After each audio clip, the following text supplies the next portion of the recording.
So, how has the industry changed in your opinion since the last album?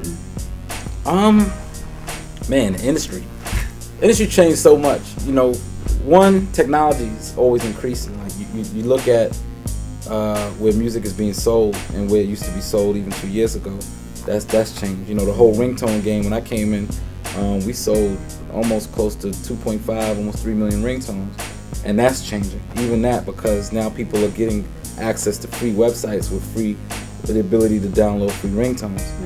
So I mean, you know, 10 years ago where we would concentrate on selling physical albums, CDs or cassette tapes or whatever it is to anybody's preference, vinyl. Now everything seems to be moving toward the digital era. So it's more like MP3 players, cell phones, you know, car systems with hard drives, and people, because of the internet, and we all know the piracy that goes on, people stealing music, they have access to buying it without, access to having it without buying it. And it created a little bit of a frenzy for a lot of artists, but especially for the record labels, because now record labels aren't making as much money as they used to off of an artist. And where that changes the game in the industry is that they're spending less money on developing artists. So where you might hear 3 or 4 records from an artist before their album drops, now you only hear 1 record, you know, or 2 records at most, and then the album comes out, and then, you know, and then it's off to the next project. So, you know, it definitely changed, but you just got to be ahead of the curve when it comes to technology, and you got to be business oriented, man, and business mind frame now to survive in this business. Okay. So, it's been a while since fans heard from you. Do you feel like a new artist again?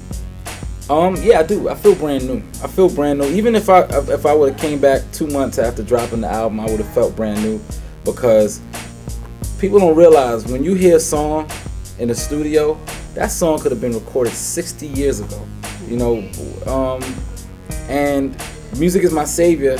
I lived with that. I lived with that album months, maybe even, not I would say years, but at least a year before people heard it and before people got to catch on to it. So by that time, my career had already advanced.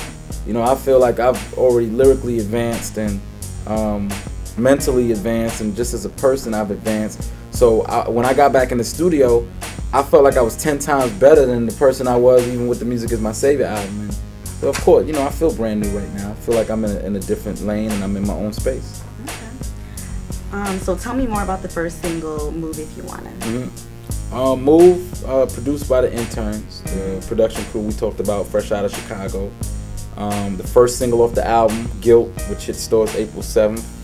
And the reason why I chose that to be my first single was, one, because I didn't want people to know who I was when they first heard the record. I wanted people to question, who is that? Right. I love doing that. When I hear a record on the radio and I don't know who it is, it drives me crazy. It drives me crazy that I'm the type of person to go to the computer and literally try to find out who that artist is. And I wanted people to listen to his record and say, man, who is that?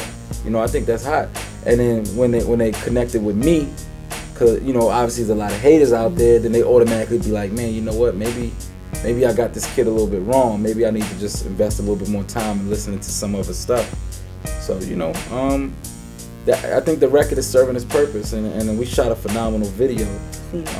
Shout out to Keith Schofield. The video, to me, you know, when I turn on the TV, and we know we don't have that many video outlets on television anymore, but when you turn it on and all you see is, you know, gold chains and half naked women, you kind of say, okay, it's cool, you know. I mean, it's cool, but what else? What is there to it? So I wanted to do something different and abstract. And Keith Schofield brought a different world. He's an alternative director, and he came in from the alternative music world, and I brought him into the hip hop world.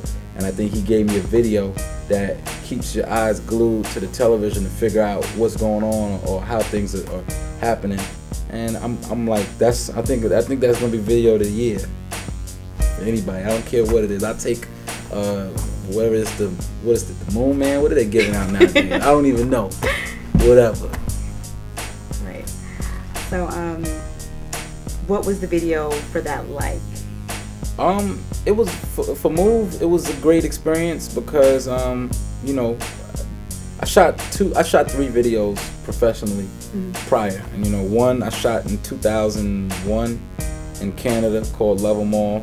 The second video I ever shot, that I'm talking about, you know, over $100,000 budget for a video, was the This Is Why I'm Hot video. Shout out to Dale Restaghini, and we also shot Like This, which also Dale Restaghini did. And I'm not taking away any credit from Dale at all, but you know, as a musician, when you grow with your music, you also want to grow with your visual.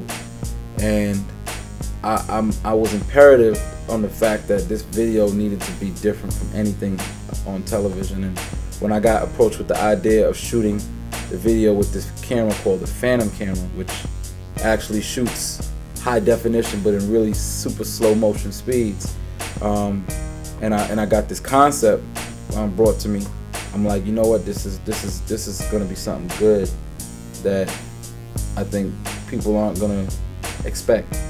And when you compete with certain people that are doing creative videos, like, you know, there's a lot of videos you see on television that are real creative. I'm like, man, I want to be in that realm. I want to be looked at in that light. That's an aspect that labels overlook, and they just throw out any old regular video with cars and rims and all this stuff, and it's like it gets lost in the shuffle, you know? So what would you say are the differences between the last album and this album? My maturity as a man, my outlook on life has changed. Just even in the last 2 years, you know, I'm at a constant battle with myself, and I call it like, some might call it like a spiritual battle, and I just call it having an alter ego.